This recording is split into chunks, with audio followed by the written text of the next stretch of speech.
Sa game na to guys, wala pang 1 minuto Ito agad yung sabi nung Sora na gold namin. Athena shield kayo! Ayoko! Di ba ang weirdo? Huwag mo kaming utusan boy. Wala pang 1 minuto, mag-a-Athena shield ka kaagad. Oo, alam namin puro mage yung kalaban. Pero huwag mo kaming utus-utusan. Sa tagal ko na nagsosolo RG, alam ko na yan pagka nagsasalita ng ganyan yung mga kakampi nyo. Matik, tanga yan. O sino pupusta? Engot yung XP namin yung Sora.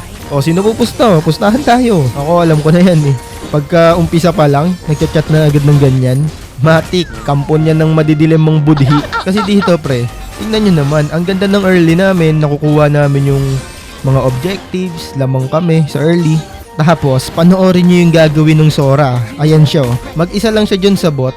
Tapos, pumalag ang loko. Kaya ito naman kami, to the rest back. Kaso namatay siya. Tapos nagulat na lang ako sa sinabi niya. Heal!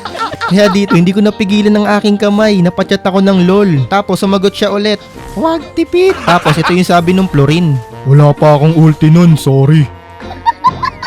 Totoo naman kasi wala pang ulti yung Florin namin nung namatay yung Sora. Tapos simula nun, utik na yan. Tinopak na yung Sora namin. Panay na ang reklamo nung Tulongges.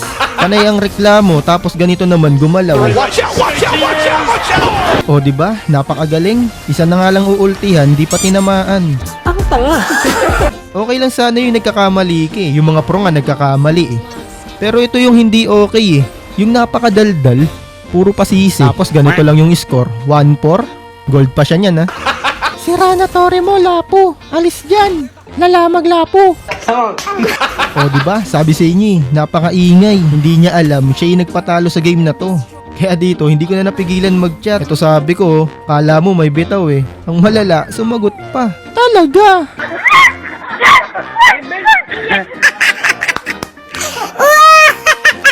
Sige nga, tignan nga natin kung may bitaw nga. Okay, pumasok na yung gold lane Sora. Tinalo na ng Gwyn. Patay ang Ogag. Hay nako, lagi na lang ganito kampe. Pag mahina kasi, wag na dumaldal. Nakakasira ng laro yan. Kinakatupag kasi puro chat Hindi mag-focus. Kung sino pa talaga yung maingay, siya pa talaga yung magpapatalo sa laro. Napakapangit ng ugali mo.